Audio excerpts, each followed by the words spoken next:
Bhagat Singh हिंदुस्थानातील British साम्राज्याविरुद्धच्या लढ्यात केलेल्या 2 हिंसात्मक कार्यामुळे फाशीच्या वेदीवर चढलेले महान क्रांतिकारक भगतसिंग. सशस्त्र क्रांतीद्वारे इंग्रज सरकार उलथून टाकून भारतीय संघराज्याची स्वप्न बघणारे भगतसिंग. विद्यावती आणि किशन सिंग यांचा पुत्र शहीद आझम भगतसिंग, ज्याच्या नावाचा अर्थच भाग्यरेखा. तो भगतसिंग फाशीवर जाताना नकाशावर आपल्या मातृभूमीला अधोरेखित करून गेला. कवी कुसुमाग्रज म्हणतात, जरी न गातील भाट दफावर तुझे यशोगान, जरी न गातील भाट दफावर तुझे यशोगान, सफल जाहले तुझेच हेरे तुझेच बलिदान. या बलिदानाविषयी अभिमान असला तरी मातेचं हृदय आक्रंदन करणारच आणि करणारच ना. भगतसिंग दी बेटी, विद्यावती. हिंदुस्तान को आजादी मिली आणि राज्य सरकारनं मला राजमाता हा किताब दिला.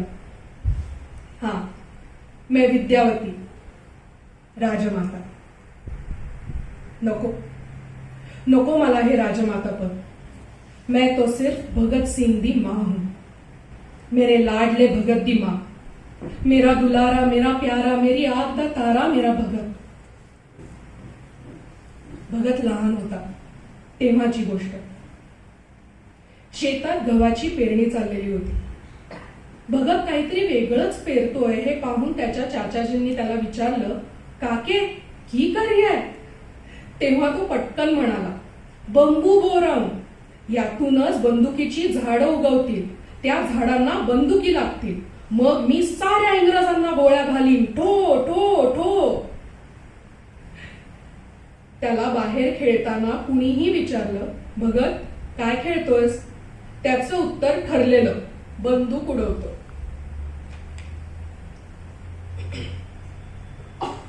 आमचं मोठं एकत्र कुटुंब. त्याच्या दादाजींनी त्याला खालसा स्कूलमध्ये दाखल केलं.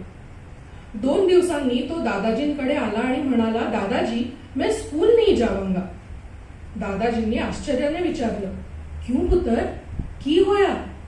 तो म्हणाला, गॉड सेव्ह द किंग अशी इंग्रजांच्या राज्याबद्दल प्रार्थना करायला सांगतात. मैं नहीं करूंगा, मैं नहीं स्कूल जाऊंगा. मग दादाजींनी त्याची शाळा बदलली. भगत 7वीत असताना जालियनवाला बागेत जनरल डायरनं क्रूर हत्याकांड केलं. त्या क्रूर कर्म्यानं आबालवृद्ध स्त्री पुरुषांच्या रक्तानं तिथली माती भिजवली. सगळीकडे हीच चर्चा, जिकडे तिकडे भयाचं वातावरण. अशातच एक दिवस संध्याकाळ झाली तरी भगत शाळेतून घरी परतला नाही. मला भीती वाटायला लागली.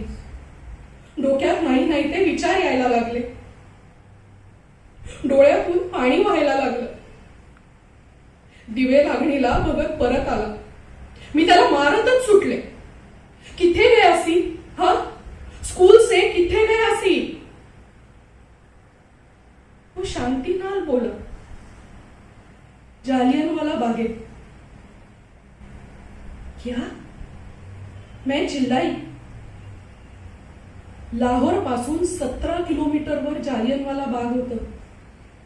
मला तसंच आश्चर्यचकित ठेवत तो पुढे म्हणाला, ही बघ, मी बाटली भरून आणलीये तिथल्या शहीदांच्या रक्तरंजित मातीची. मी रोज या रक्ताची पूजा करणार आहे.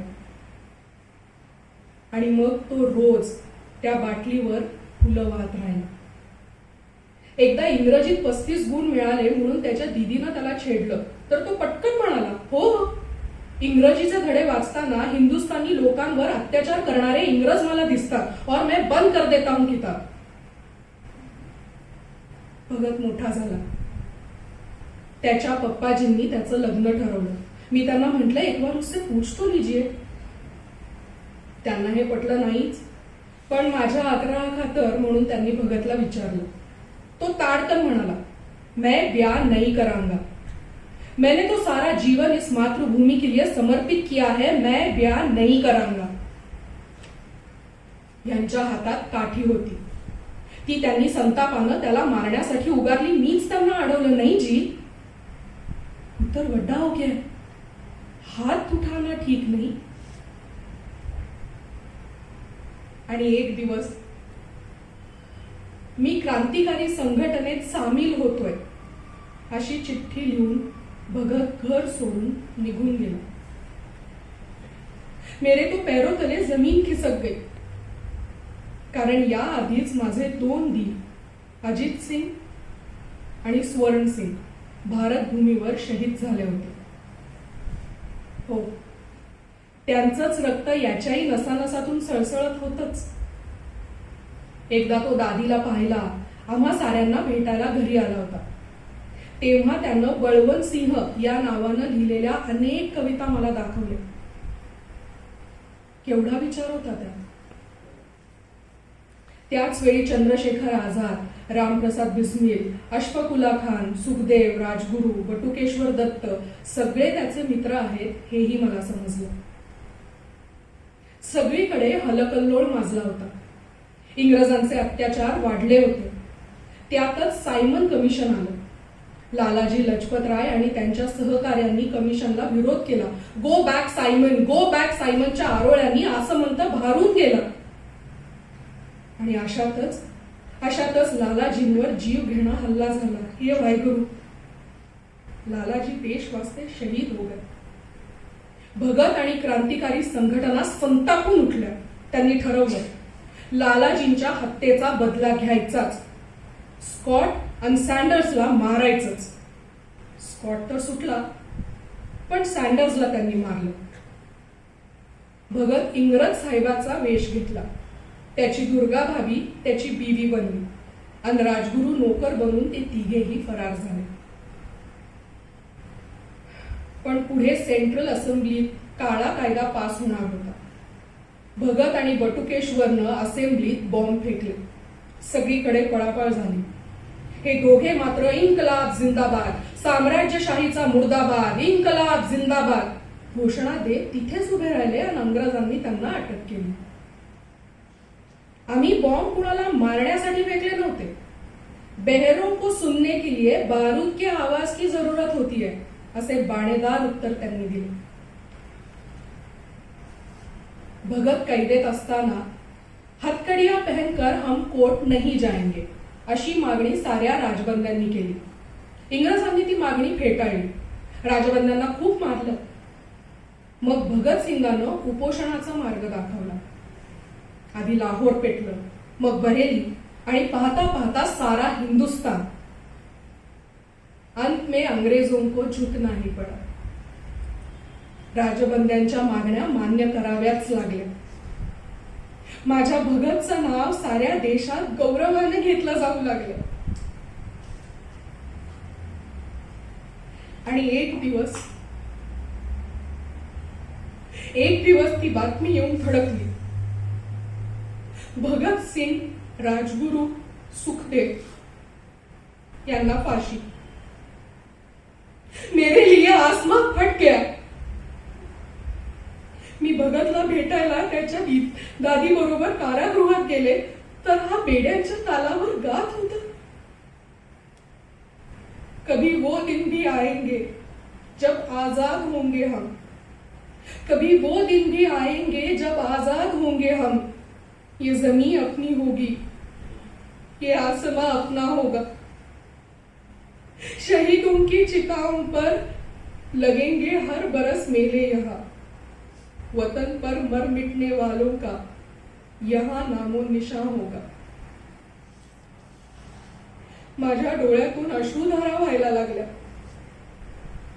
मला रडताना बघून भगत म्हणाला, मैं शेरनी का बच्चा हूं, रोना मुझे पसंद नहीं. मी माझे अश्रू गिळून टाकले. और वो काला दिन निकला. 23 मार्च 1931. भगत, राजगुरू, सुखदेव यांना एक दिवस आधीच फाशी देत आहेत. ही बातमी वाऱ्यासारखी सर्वदूर पसरली. भगतचे पिताजी, राजगुरूची माँ आणि सारा लाहोर कारागृहाकडे धावत सुटलं तर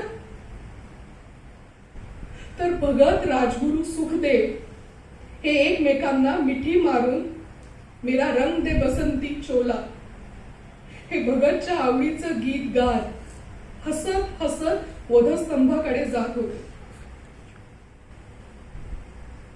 तिघांनी फाशीचा फंदा स्वतःच्या हाताने गळ्यात घातला. कितनी हिम्मत, कितनी हिम्मत.